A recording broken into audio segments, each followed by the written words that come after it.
Hello, everyone. Welcome to Beyond the Veil. Today, we hear from David Bennett, a former chief engineer who faced a life-altering near-death experience at sea in 1983. His story of survival and spiritual awakening is captivating and inspiring. Hi, I'm Dave Bennett. In 1983, I was the chief engineer of a research vessel, and I was a brash young man. I was pretty ego driven and self involved. I can honestly say that's who I was.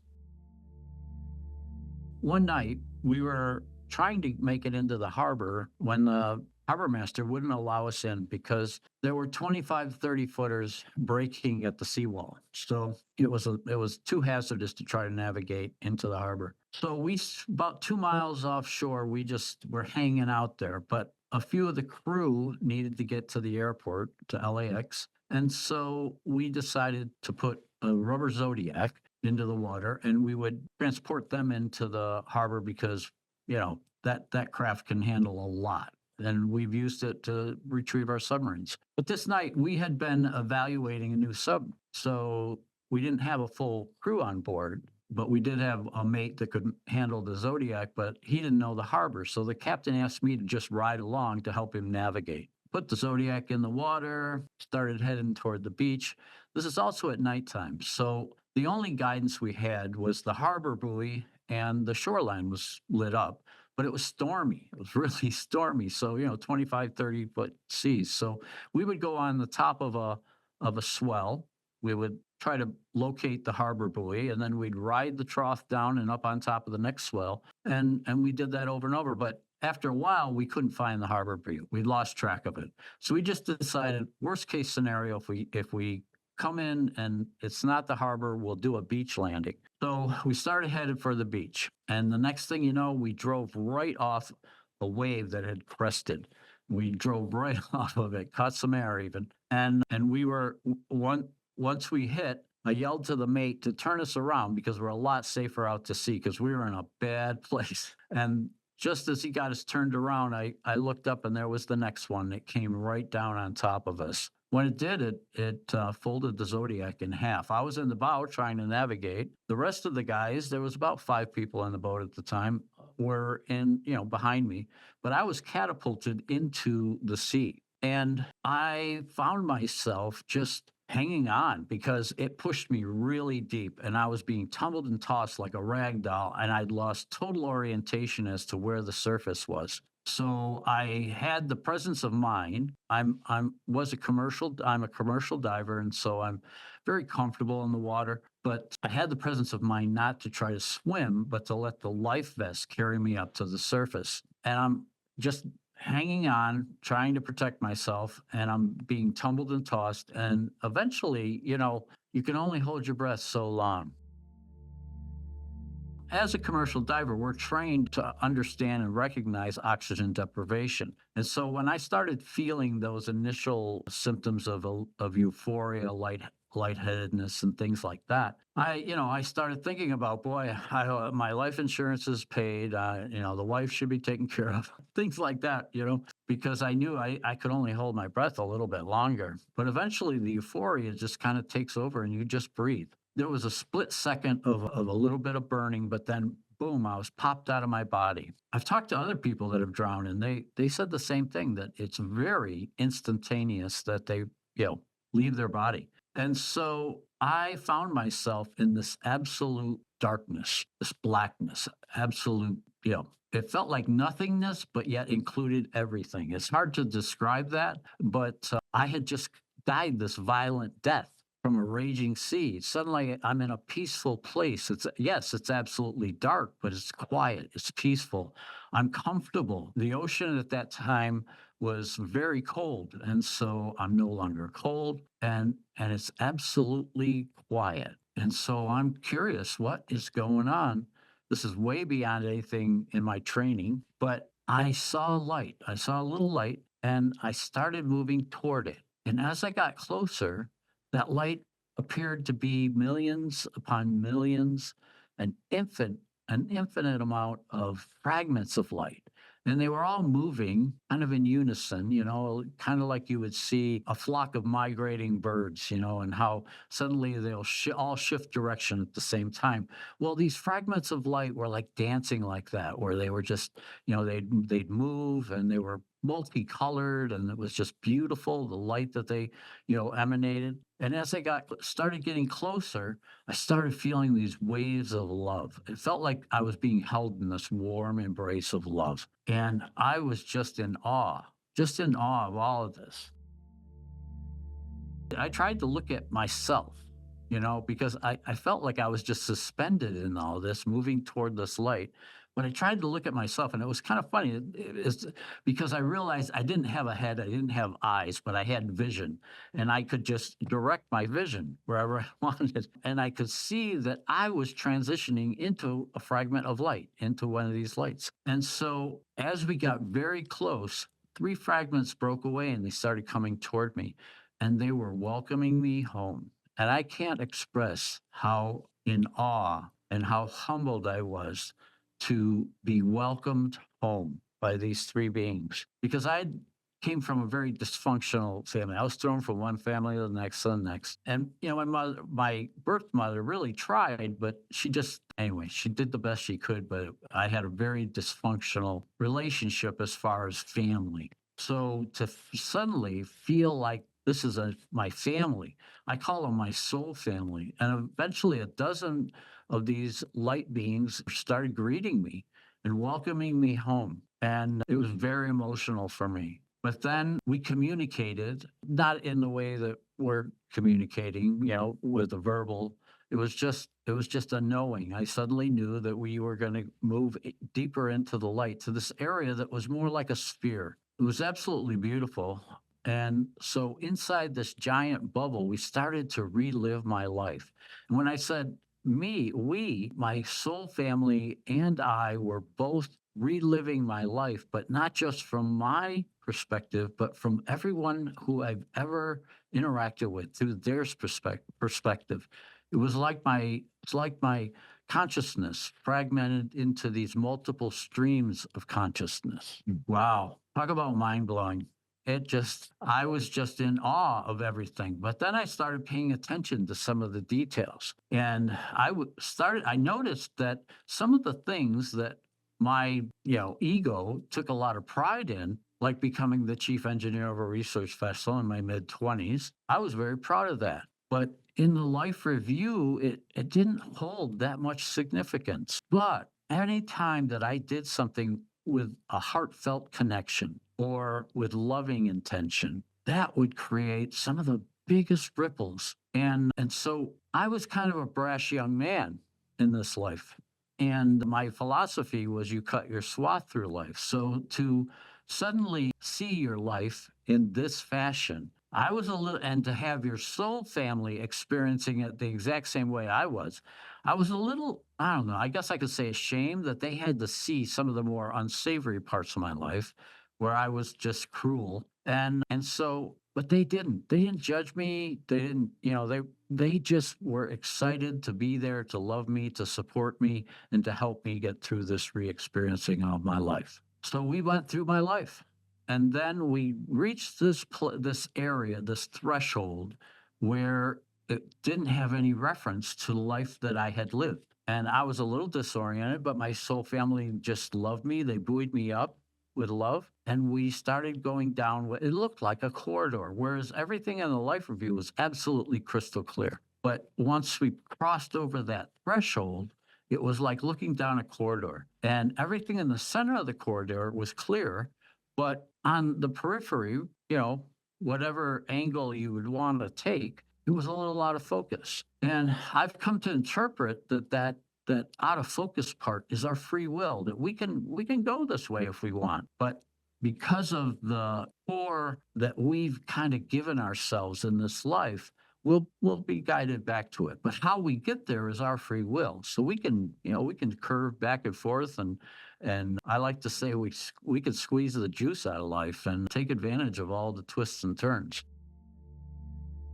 Eventually, I got to a point where the light itself spoke to me. So this infinite amount of fragments of light in unison spoke, and they said, "This is not your time. You must return." And I said, "No way. No way. I know that that body is broken. I have no desire to go back to it. It was just cold. To me, that body just seemed cold. And life is hard. And I've argued with what I perceived as God. And I said, I've got a family that I never knew I had. I feel loved like I've never felt before. And that body is just, I don't desire to go back to that broken body." And so the light spoke one more time with this loving parental voice that just kind of resonates with you. It said, "You must return. You have a purpose." And when we're on the other side, we have this expansive consciousness. It's kind of like, I like to say, we're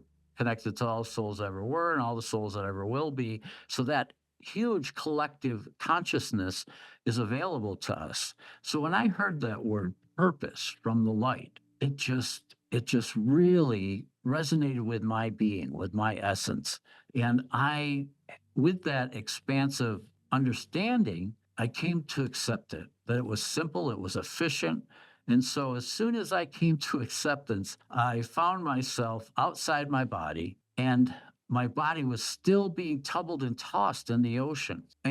But it wasn't coming up to the surface. But eventually, some of the wreckage of the zodiac, and specifically the bow line, wrapped itself around this arm, and all of a sudden a set of waves hit, and it popped up the zodiac. And when it did, it cinched that line around my arm, actually dislocated my shoulder and pulled me up to the surface. And I'm watching this. And all the time that I'm watching this, I'm thinking, how is the enormity of me, this light being now, going to fit in there in that dense little body? And so I was kind of just pondering this, and another set of waves started hitting or came through, and when they did, my body had gotten tangled up with all the wreckage, and I was thrust up against this wreckage, and the waves were just pounding me, and it pushed some of the salt water up.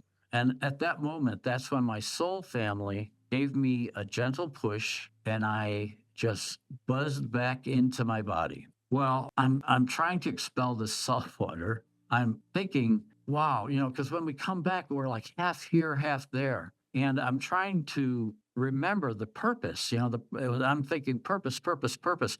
And all the while, I'm fighting to stay on the surface. And, my survival instincts had kicked in, but I was trying, but I couldn't stay on the surface. But I still felt like I was half here, half there. And I had some of that expansive awareness available to me. And I suddenly knew. I knew there was a problem with my life vest. And when I unclipped it, this was an old World War II Mae West, which looks like a big orange puffy pillow. And the lining had dry rotted. And so what was left of the lining was all saturated with salt water. So it was actually kind of weighing me down. And so when I ditched the life vest, I was able to stay on the surface more, especially once I kicked off my steel-toed boots. But anyway, I was able to stay on the surface. And my mates that were in the boat with me had held onto a flashlight, and they were looking for me. Thank goodness, because I couldn't speak that well after breathing in all that salt water. And so they found me, and then we swam the last mile into shore. And it was a tough night. It was a tough night. Once we reached shore, we came back. I was hypothermic. I was in shock for sure, but I was, aware all at the same time. Sounds contradictory, but it really was my state of being at the time. And we did perform first aid on the shore. Once we got there, they popped my shoulder and thumb back in, and we found our way back to the harbor, and we went home. And I tried to tell my wife at the time, my first wife, that I'd had this experience, or that I had died. That's the words I said, is that, "Hon, I think I died." And it freaked her out. It scared the heck out of her. And so I felt like, well, I really can't share this with her. And my mates and I, because we did underwater exploration, we put each other's lives in each other's hands every day. And so death was kind of a taboo subject, which wasn't something that we talked about. So I really felt like couldn't share this with anyone. And I was kind of like, wow, what happened there? But all of a sudden, after the experience, when I would look in someone's eyes, I could see their light. I could see that fragment of light within them. And it felt very intrusive to me. It was very hard for me because I was one of those brash young guys. I was in your face, eyeball to eyeball, when we would have a conversation. And suddenly I couldn't do that because I'd look in their eyes and I would see their light fragment. And so it felt very like it was invasive, like I shouldn't have, unless I have permission to see that essence of you, unless you give me permission, I shouldn't be able to see that. So it was hard to look in people in the eye right away coming back. And also I started seeing what I called life force energies, auras. I started seeing auras, but I called them life force energies because I didn't know I never even heard the term aura, because I was an engineer. I lived my life to see. And so, I wasn't tuned into a lot of things. So all of this really freaked me out. I wanted my old life back. I don't, seeing the auras of palm trees in Southern California was like, wow, look at that. And we went back to the shore the next day and I could feel the earth breathe. And the storm was subsiding, but it was still just a raging sea. And I could look out there and I just felt the earth breathing. It was an incredible experience. But I didn't know how to deal with this. I didn't have anybody to talk to. So I tried to push it down. But the three things that I could accept was that life review and the love. Those just were so real. They wouldn't leave me. I mean, I wanted to push it away. I wanted to tuck it away in the back of my mind somewhere, wrap it up with duct tape and big old signs that do not touch and just leave it there. But experience doesn't let you do that. But it really freaked me out. So I tried to suppress it as much as possible. And what I did though, is I thought, well, I can take the elements that really had meaning, deeper meaning for me. And the first one was, I call it acceptance, because in your mid 20s, to know who you truly are, have seen that life review, you have a really good understanding of who you are. And I didn't like what I saw, a lot of what I saw. There was parts I did like, but there were more parts that I didn't like. So I figured I can accept this is who I am right here, right now, and I can work on it and I can be a better person. But then the other part was tolerance. I really didn't have tolerance for other people. I had my plan. I was self-involved and I was going to, do my thing. But I really didn't have tolerance for other people. But in that life review, I got to see how much, people cross our paths all the time and we interact with so many people in our lives.